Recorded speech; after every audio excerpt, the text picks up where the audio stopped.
Your question to President Reagan. Mr. President, I want to raise an issue that I think has been lurking out there for 2 or 3 weeks and cast it specifically in national security terms. You already are the oldest president in history, and some of your staff say you were tired after your most recent encounter with Mr. Mondale.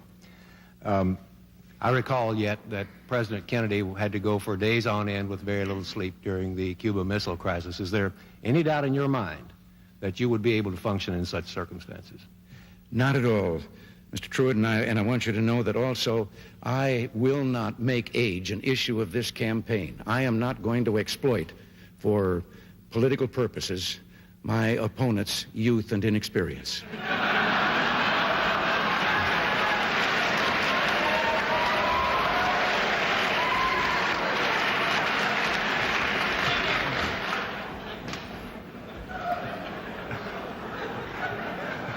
If I still have time, I might add, Mr. Truitt, I might add that it was Seneca or it was Cicero, I don't know which, that said, if it was not for the elders correcting the mistakes of the young, there would be no state. Mr. President, I'd like to head for the fence and try to catch that one before it goes over, but I'll go on to another question.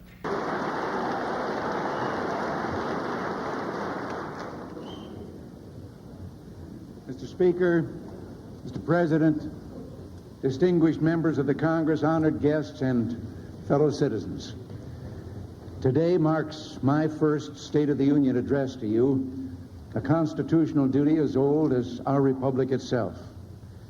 President Washington began this tradition in 1790 after reminding the nation that the destiny of self-government and the preservation of the sacred fire of liberty is finally staked on the experiment entrusted to the hands of the American people. For our friends in the press who place a high premium on accuracy, let me say, I did not actually hear George Washington say that.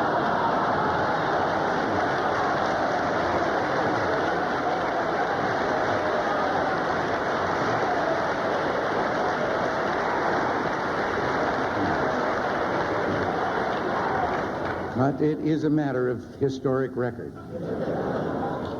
On our way here in Air Force One, I was looking down over your countryside out here because most of the way from Oklahoma, I was looking down at clouds.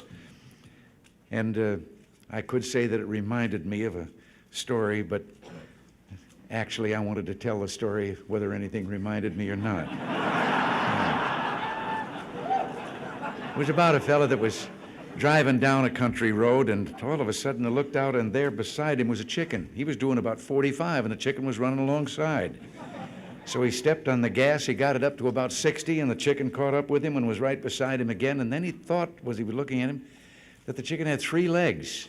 But before he could really make up his mind for sure, the chicken took off out in front of him at 60 miles an hour, turned down a lane into a barnyard. Well, he made a quick turn and went down into the barnyard too, and there was a farmer standing there.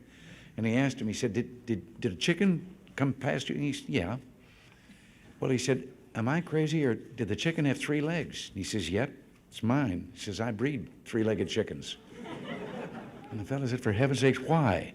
Well, he says, I like the drumstick, Ma likes the drumstick, and now the kid likes the drumstick, and we just got tired of fighting for him. And the driver said, well, how does it taste? He says, I don't know. I've never been able to catch one.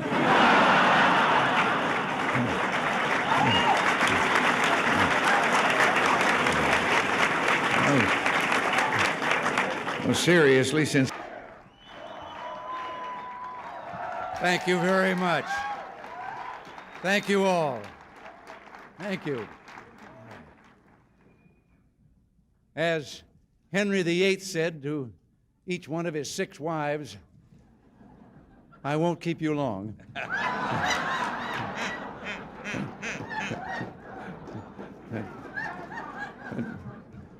I spoke of the difference between our 2 countries. I try to follow the humor of the Russian people. We don't hear much about the Russian people. We hear about the Russian leaders. But you can learn a lot because they do have a sense of humor, and you can learn from the jokes they're telling. And one of the most recent jokes I found kind of, well, personally interesting. Maybe you might tell you something about their country. The joke they tell is that an American and a Russian were arguing about the differences between our two countries. And the American said, look, in my country, I can walk into the Oval Office, I can hit the desk with my fist and say, President Reagan, I don't like the way you're governing the United States. And the Russian said, I can do that. The American said, what? He says, I can walk into the Kremlin, into Brezhnev's office, I can pound Brezhnev's desk, and I can say, Mr. President, I don't like the way Ronald Reagan is governing the United States.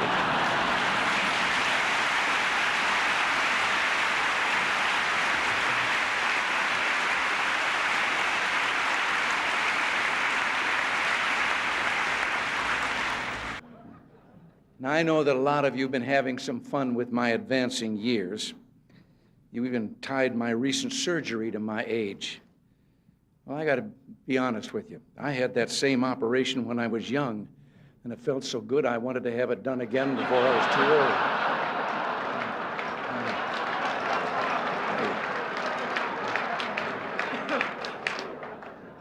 But I am aware of my age. When I go in for a physical now, they no longer ask me how old I am. They just carbon date me. Incidentally, I've got a news item for you. We have a spin-off from our Star Wars research. It's a helmet for me to wear at press conferences. All I do is push a button and it shoots down incoming questions. You have to admit, though, that my attitude is better than linebacker George Atkinson's when he was with the Oakland Raiders. Someone asked him what the player's reaction would be if the press box blew up. He said we'd have 30 seconds of respectful silence and then continue with enthusiasm. Now, honest, I don't feel that way. Maybe once in a while. Nancy, would you like to join me up here please?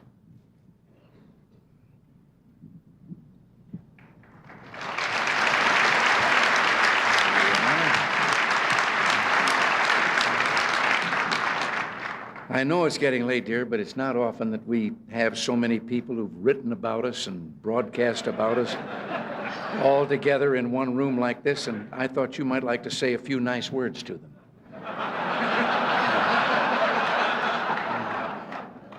They're all from the press and radio and television. Maybe just a friendly little greeting would do.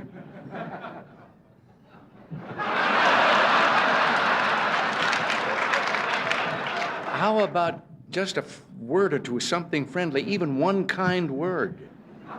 I'm thinking. Seriously, my friends, as always, we've had our share of laughs tonight at one another's expense, which is as it should be in a city where the issues are important and the passions run so deep. Maybe the fun and good nature of evenings like this is a good place to start. So thank you for your hospitality and thank you for inviting us. Thank you. All right. Thank you.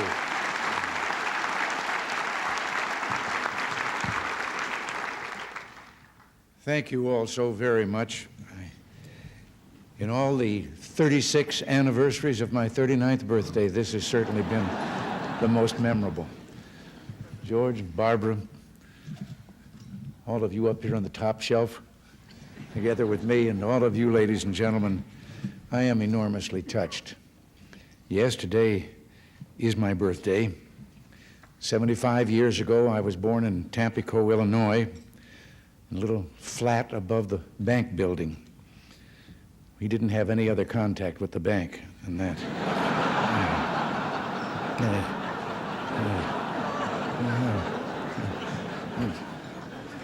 Now, here I am, sort of living above the store again.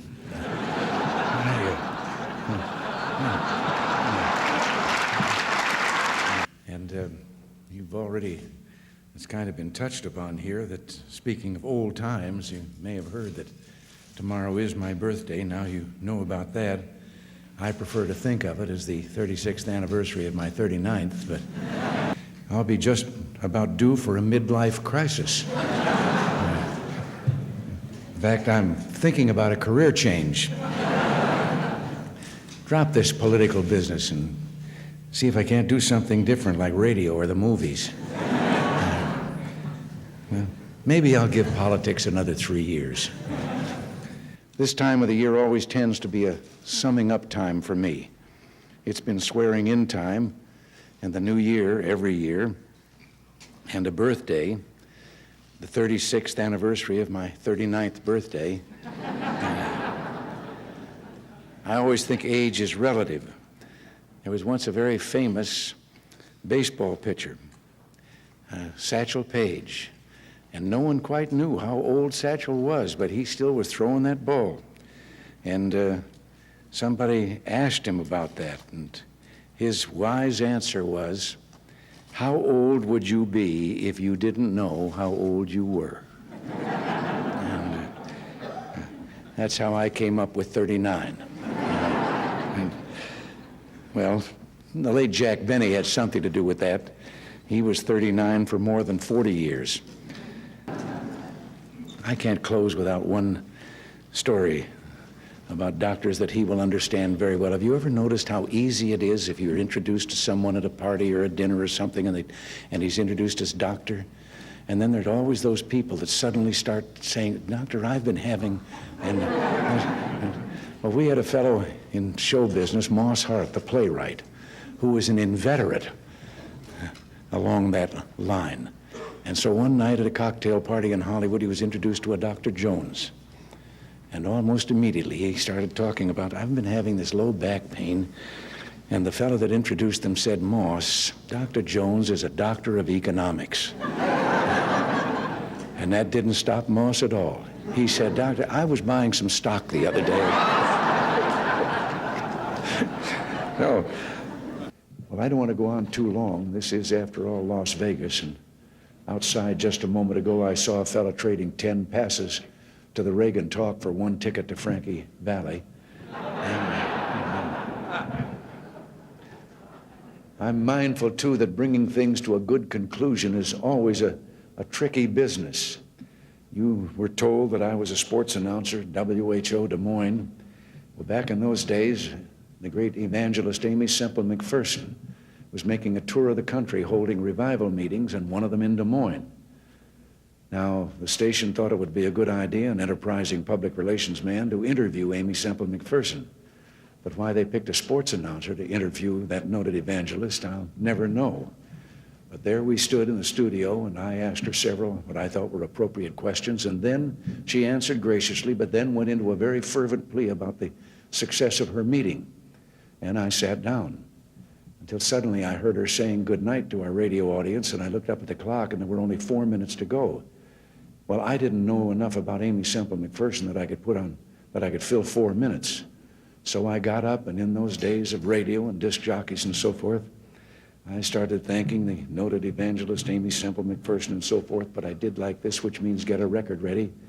And the fellow out in the control room through the window reached out. There was always records around there for such contingencies, and picked one up and put it on the table. And I said, "Ladies and gentlemen, we conclude this broadcast by the noted evangelist Amy Semple McPherson with a brief interlude of transcribed music." I expected nothing less than the Ave Maria. The Mills Brothers started singing Minnie the Moocher's Wedding Day.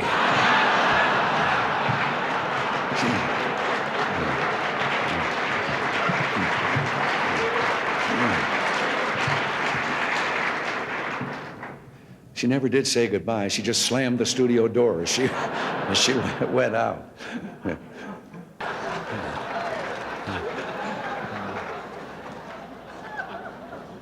And by the way, on the matter of the INF treaty, I told the Senate not to worry about verification.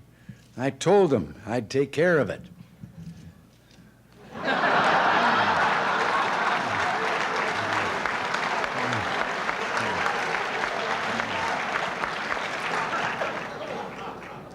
And while Gorbachev was here, I even made him write 100 times, "I will not cheat, I will not cheat."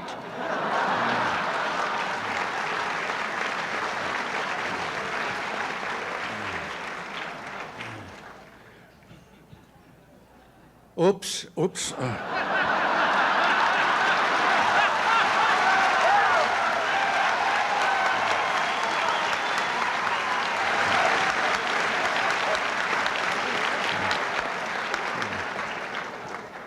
Well, now, during my presidency, I've always emphasized diplomacy.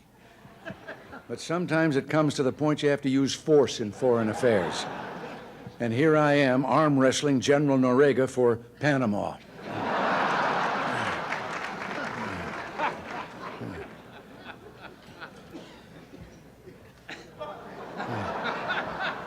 We really enjoyed our trip to China, and we're amazed that the population was over 1 billion people. And as you can see here, the lines are terrible.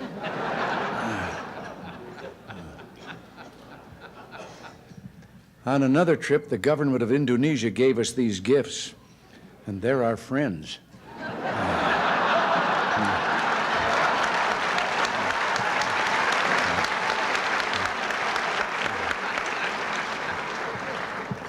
Actually, I love this shirt. I finally found something louder than Sam Donaldson.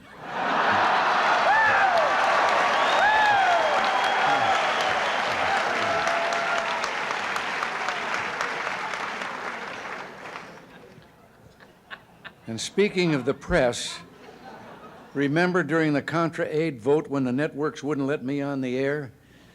I bet you wondered how I finally got my message out.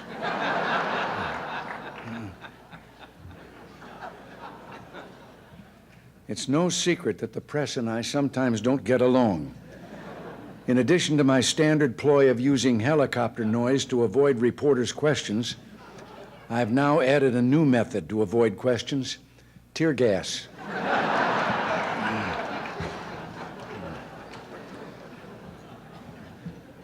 I've loved almost every minute I've been in office, although there were a couple of trips to the hospital. In case you're wondering what happened here, I had just said, "So, Don, you say you're going to write a book."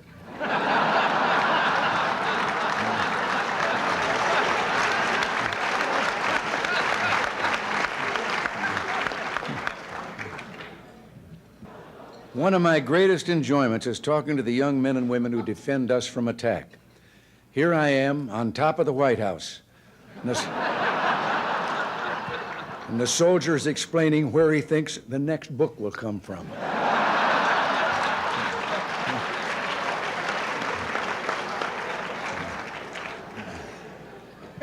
It's fortunate that not everything has been spilled in these books, however.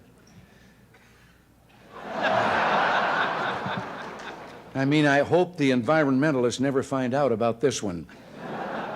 We used to fly Air Force One over Wyoming low and shoot buffalo from the window.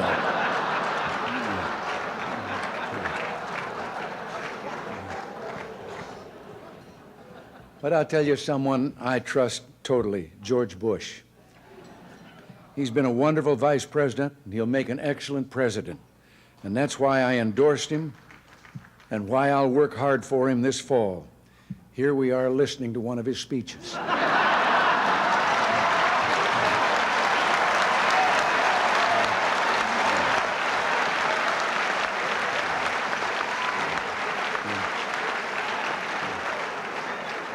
You here tonight do good, hard, creative work, and I respect that too. So, as we say our farewells here tonight, this salute's for you.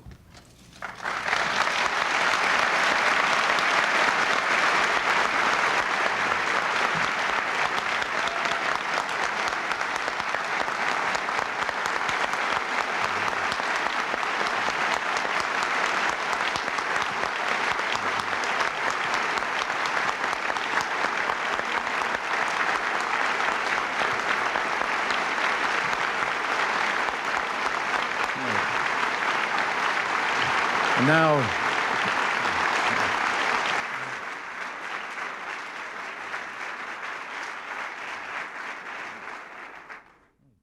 thank you very much, but I think George and I should be applauding you. I thought it'd be good to get together now that we've all rested from our summer vacations. And although it's true summer vacations aren't always restful, you know that leads to a story. There was a fellow that was on his way to a mountain resort, and a policeman stopped him and said, "Did you know that you're driving without taillights?" And the driver hopped out of the car. He was so badly shaken that the officer took pity on him and said, well, now, wait a minute, calm down. It's not that serious an infraction. The fellow said, it may not mean much to you, but to me it means I've lost my trailer, a wife, and 4 kids.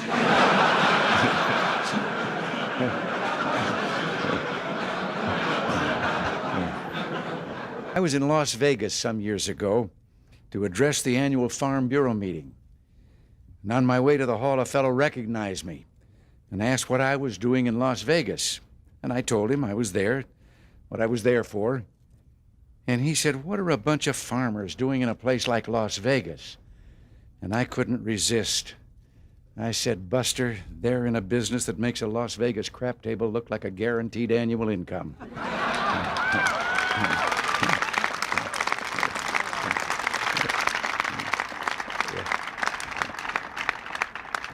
You know, there's a story about a pig and a chicken. They got tired of farm life, decided to find jobs in town.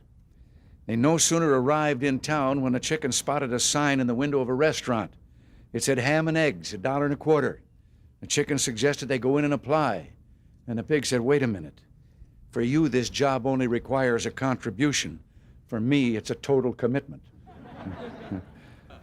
You know, I can't resist. I'm accused, and certainly in some elements accuse me of too much of telling anecdotes and so forth.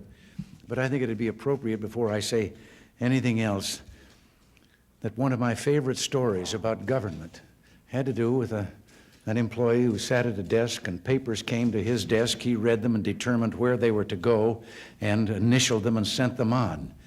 And one day a classified document came there, but it came to him, so he read it, initialed it, and sent it on. 24 hours later, it came back to him with a note attached that said, you weren't supposed to see this. Erase your initials and initial the erasure.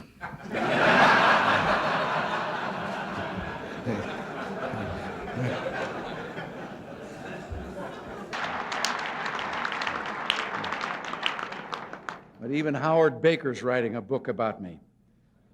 It's called 3 by 5, The Measure of a Presidency.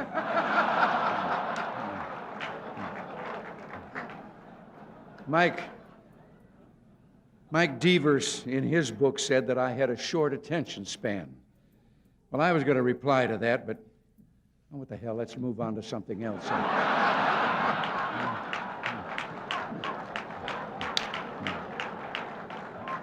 Now,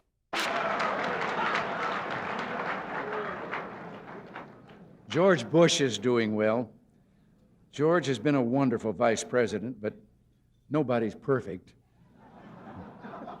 I put him in charge of anti-terrorism, and the McLaughlin Group is still on the air.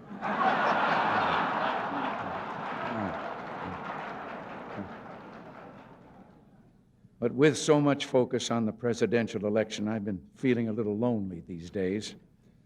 I'm so desperate for attention, I almost considered holding a news conference.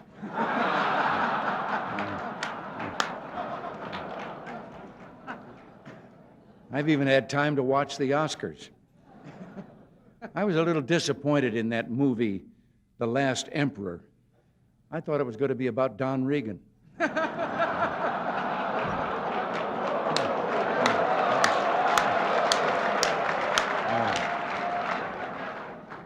Now, one example is a story they tell. You know, you have to wait 10 years there for delivery after you order an automobile. And so a fellow had finally gotten the money together and was going to buy an automobile. Only about 1 out of 7 families have them in that country. And he went through all the paperwork and everything and finally signed the last paper, laid down his money, and then the man behind the counter said, come back in 10 years and get your automobile. And the man said, morning or afternoon? And wait. The fellow behind the counter says, well, what difference does it make 10 years from now? And he said, well, a plumber's coming in the morning.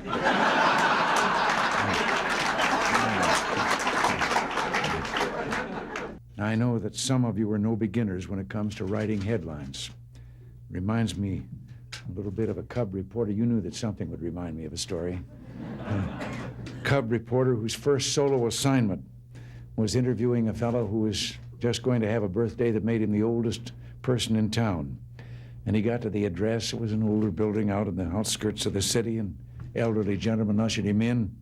He sat down, and the reporter determined he was the man, and he said he was there for the interview, and he led right to the matter about how old are you, and the man said 96. He said, to what do you attribute your longevity?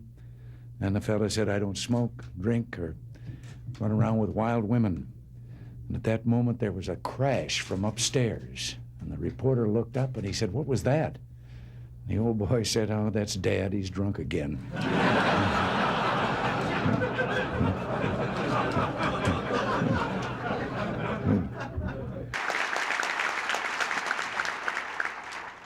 You know, there was a time that being a Republican in this area of the country felt a little bit like being Gary Cooper in High Noon, outnumbered in a big way. I remember the story of the fella here a while ago who was running for Congress as a Republican. He stopped by a farm to do some campaigning, and when the farmer heard he was a Republican, his jaw dropped, and he said, wait right here. He said, while I get Ma. She's never seen a Republican before. So he got Ma, and the candidate looked around for a podium to give his speech from. The only thing he could find was a pile of that stuff that Bess Truman took 35 years trying to get Harry to call fertilizer. So he got up on the mound, and when they came back, he gave his speech. End of it, the farmer says, that's the first time I've ever heard a Republican speech.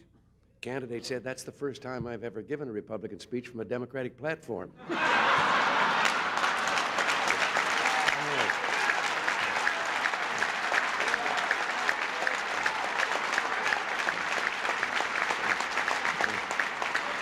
It can be best described in a story I like.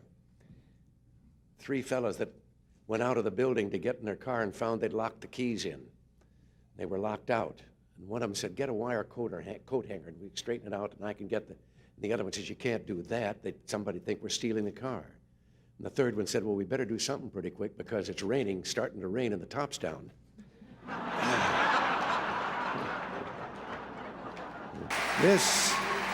This convention brings back so many memories to a fellow like me. I can still remember my first Republican convention. Abraham Lincoln giving a speech that sent tingles down my spine. No, I have to confess I wasn't actually there. The truth is, way back then, I belonged to the other party. Seems that 25 of San Francisco's top bootleggers, this is a little story to illustrate what I've just said about candor. They were arrested back there in those days of the Volstead Act, and as they were being arraigned, the judge asked the usual question, of course, about their occupation. And the first 24 were all engaged in the same professional activity. Each claimed he was a realtor. And then he got to the last one, the 25th, and says, and what are you? He asked the last prisoner, and the fellow says, Your Honor, I'm a bootlegger. And the judge was surprised, but he laughed, and he said, well, how's business? He said it'd be a lot better if there weren't so many realtors around. President Alfonsi and I have much in common. We both have gone through many campaigns and asked for votes from many different kinds of people. Down in Texas during the 1976 primary, they had me out knocking on doors. And I remember one kind of rural area.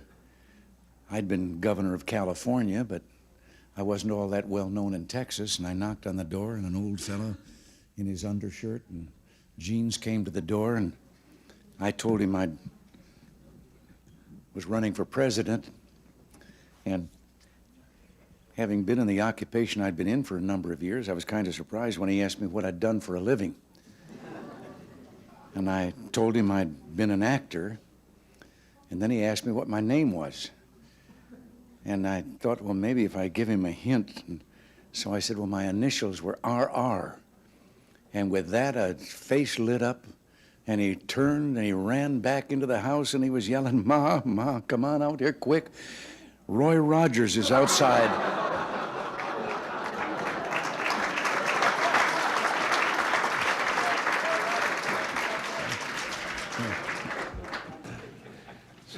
course, asking for help suggests a certain degree of trust, which reminds me of a story. It has to do with a fellow that fell off a cliff, and he grabbed a limb on the way down, and there he hung, dangling above the rocky canyon, and he looked up and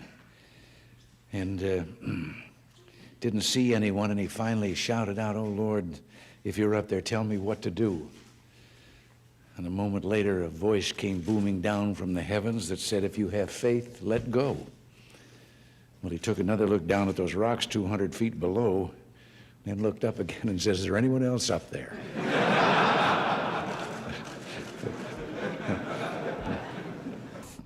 We're to the fourth cartoon.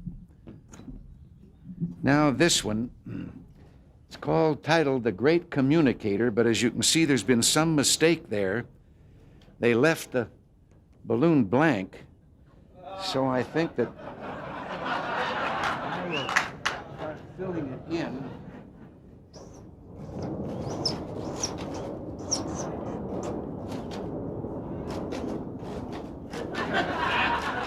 I forgot what I was going to say.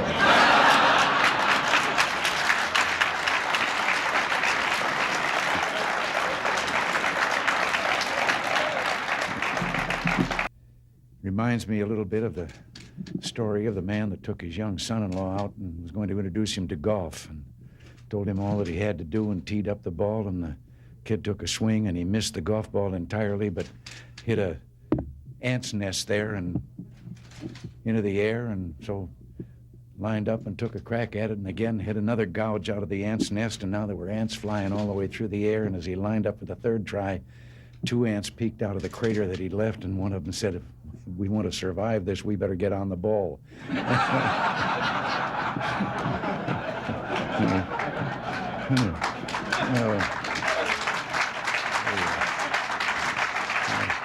Being a former Democrat myself, I know how difficult it is.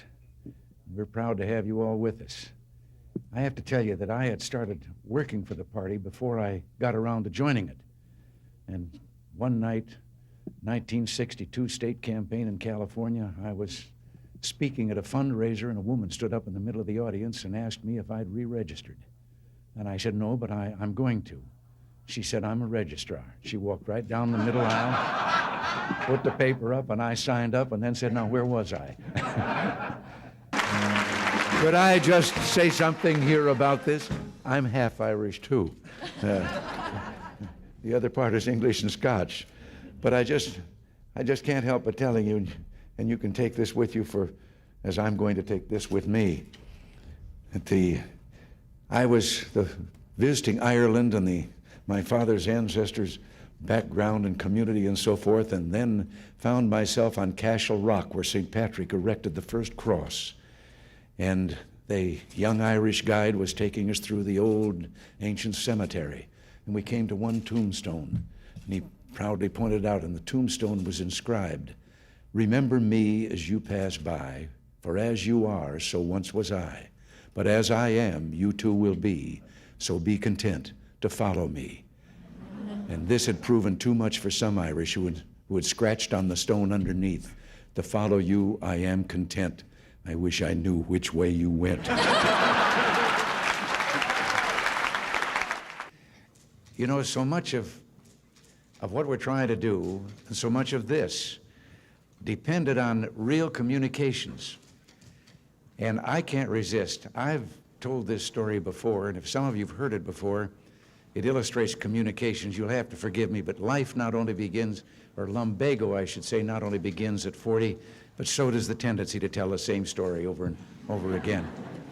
But I've always thought of the importance of communication and how much a part it plays in what you and I, what all of us are trying to do.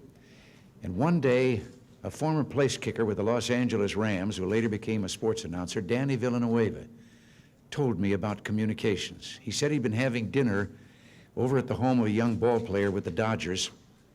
The young wife was bustling about getting the dinner ready. They were talking sports, and the baby started to cry. And over her shoulder, his busy wife said to the ball player, "Change the baby." And he was a young fella, and he was embarrassed in front of Danny, and he said, "What do you mean, change the baby?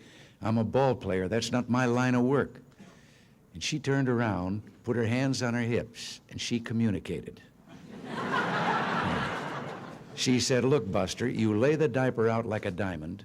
You put second base on home plate. You put the baby's bottom on the pitcher's mound. You hook up first and third, slide home underneath, and if it starts to rain, the game ain't called. You start all over."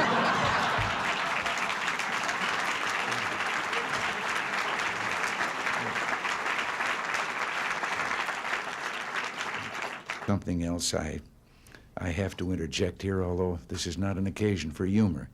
But I've had a kind of a hobby lately of collecting, by way of dissidents, stories that are told behind some of those iron curtains and those iron walls by the people themselves, showing their own cynicism about the system under which they're forced to live. And one recently that I heard had to do with 3 dogs that were having a conversation, an American dog, a Polish dog, and a Russian dog. And the American dog was telling them about how, well, he barks, and then in our country, his master gives him some meat. And the Polish dog said, "What's meat?" And the Russian dog says, "What's bark?"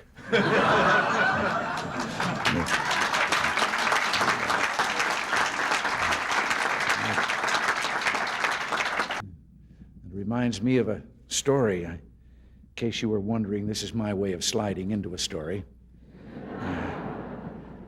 Many of you here work on East-West trade issues, and I like to collect stories that I can verify that the Russian people tell among themselves, so I'm going to tell you this one. It's about General Secretary Gorbachev. Seems that as part of the campaign to straighten things out there in his country, he had issued an order that everyone caught speeding or seen speeding should get a ticket, no matter how important they might be. Well, one morning he was out at his country home and realized that he was running late for a meeting that he had in the Kremlin, and he went out to get in his car and told the driver to get in the back seat that he'd drive. And he did, and down the street he went, and they passed 2 motorcycle policemen, and the one of them took off after him. And a little while later he came back and joined his companion, the other motorcycle officer, and the fellow said, "Did you give him a ticket?" And he said, "No." Well, he said, "Why not?" Well, he said, no, this was someone too important. Well, he said, "We were told to give it no matter who it was, that they were get a ticket." No, he says, not that. Well, he said, "Who was it?" Well, he said, I don't know, I couldn't recognize him there. But his driver is Gorbachev.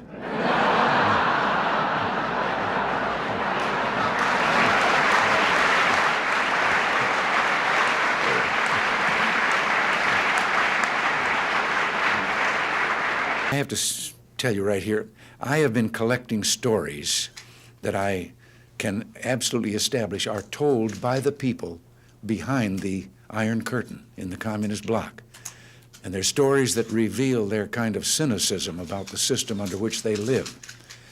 And one of the more recent ones that I heard was about the man walking along the street at night, Moscow. Soviet soldier called to him to halt. He started to run. The soldier shot him. And another man said, "Why did you do that?" Well, he said, "Curfew." Well, he said, "It isn't curfew yet." He said, "I know. He's a friend of mine. I know where he lives. He couldn't have made it."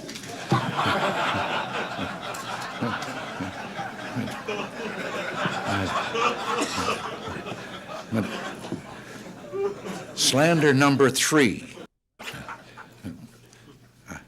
That does, I shouldn't, I know, but that does trigger another one of those stories I've picked up from over there. They came to General Secretary Gorbachev, and they told him there was a woman in the Kremlin, and she wouldn't leave unless she could see him. So he said, "Well, bring her in," and they brought her in. And he said, "Old mother, what is it? What?" She said, "I have a question." He said, "All right." She said, "Was communism invented by a politician or a scientist?" Well, he said, a politician. She said, "That explains it. A scientist would have tried it on mice first."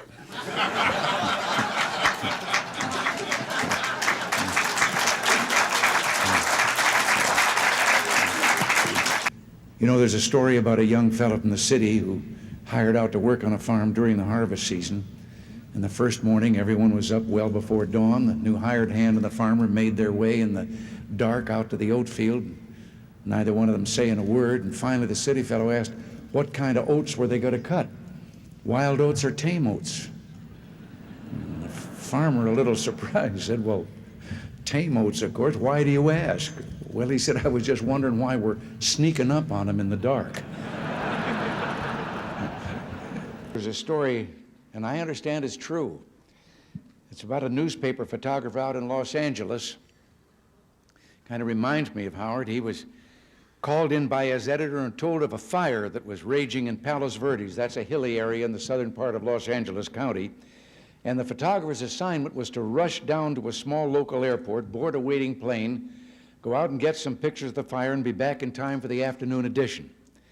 Well, he raced down the freeway, broke all the traffic laws, got to the airport, drove his car to the end of the runway, and sure enough, there was a plane revving up its engines, ready to go. He jumped in the plane shouting, "Let's go," and they were off. At about 5,000 feet, he began getting his camera out of the bag, told the fellow flying the plane to get him over the fire so he could get his pictures and get back to the paper. And from the other side of the cockpit, there was a deafening silence. And then he heard those words he will always remember. "Aren't you the instructor?"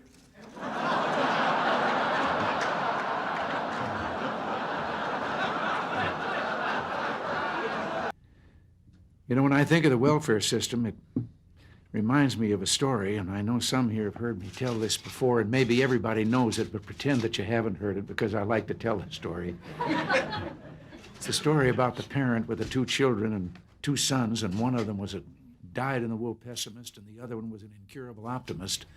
And they thought they were both so unrealistic that they talked to a psychiatrist about it, and he said he thought he could solve the problem. And they said, well, what? Well, he said, let's get the most magnificent set of toys any boy ever had, and we'll put him in a room. We'll take the pessimist there, and then we'll turn him loose, and when he sees those toys and knows they're all for him, he'll get over being a pessimist. Well, he said, what are you going to do about the optimist? Well, he said, I have a friend who's got a racing stable, and he said, we can get quite a quantity of what they clean out of the stable, and we'll put that in another room, and when the optimist has seen his brother get those toys, and then he gets that, he'll get over being an optimist. Well, they did it. Finally, after a period, they then went in and followed in where the boy was with the toys, and he was sitting there crying. And they said, what are you crying about? He said, well, I know somebody's going to come and take these away from me. And they went down to the room with the optimist, and he was on that top of that pile of stuff, and he was throwing it over his shoulder as fast as he could. And they said, what are you doing? He says, there's got to be a pony in here somewhere.